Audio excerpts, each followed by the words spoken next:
The director of 12 Years a Slave tackling the London Blitz in a film with Saoirse Ronan, I'm in. When the air raid sirens are going off and the bombs are dropping and people are scrambling for the air raid shelters, that is when this film really excels. Those scenes are really intense. When the sirens are going off, your entire body just tenses and you're just immediately terrified. You put yourself in the shoes of these common people in London whose way of life is being completely destroyed by these nightly bombings. It's a period of World War II history and British history that I'm surprised has not been explored more in a big feature film. So I was glad to see these sequences on screen. And there's one sequence especially where the underground tunnels start flooding. That was by far the best scene in the film. Really intense, really stressful, really scary, really well done, until it cuts away to a different character and then cuts back and you don't see how they got out of that situation.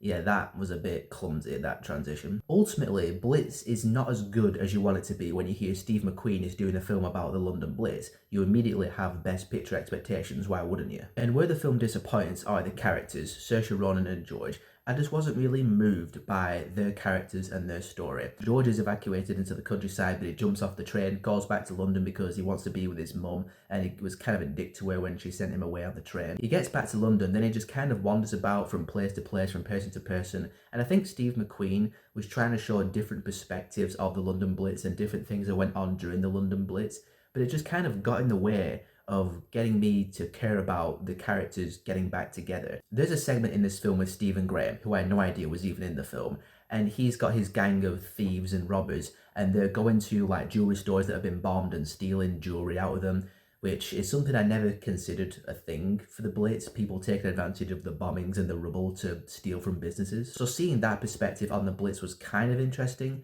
but this entire segment screeched the film to a halt because it ultimately just doesn't matter in the story of these characters, Saoirse Ronan and the kid. The kid is forced by Stephen Graham to go into these places and rob stuff, but once that's done, the kid just moves on, carries on looking for his mum. I feel like if you cut that segment out of the film entirely, the film would not be that much different. It'd be about 15 minutes shorter, the pacing would be a bit tighter, a bit more in the pocket. I just didn't really feel a sense of urgency to the story with George trying to find his mum. You don't really feel a desperation from him.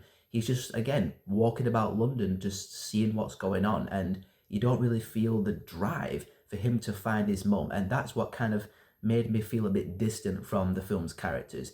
And I think, and I don't mean to sound like a dick, but if they got a better kid actor, it might have hit that point home a little bit more, because the kid they got, now look, he does a much better job than I probably would have done at that age, but he was a little bit on the bland side, and I don't mean to be a dick, but I'm just calling it like I see it. This film got to me when it showed the average common people scrambling to the air raid shelters, scrambling to the London Underground to avoid the bombs, and when the bombs are going off and buildings are on fire, firefighters are trying to put the fire out, and it shows the rubble, the devastation. It's just, in terms of the fictional characters that they're trying to get you to care about in the midst of the depiction of this real life event, it just kind of fell short.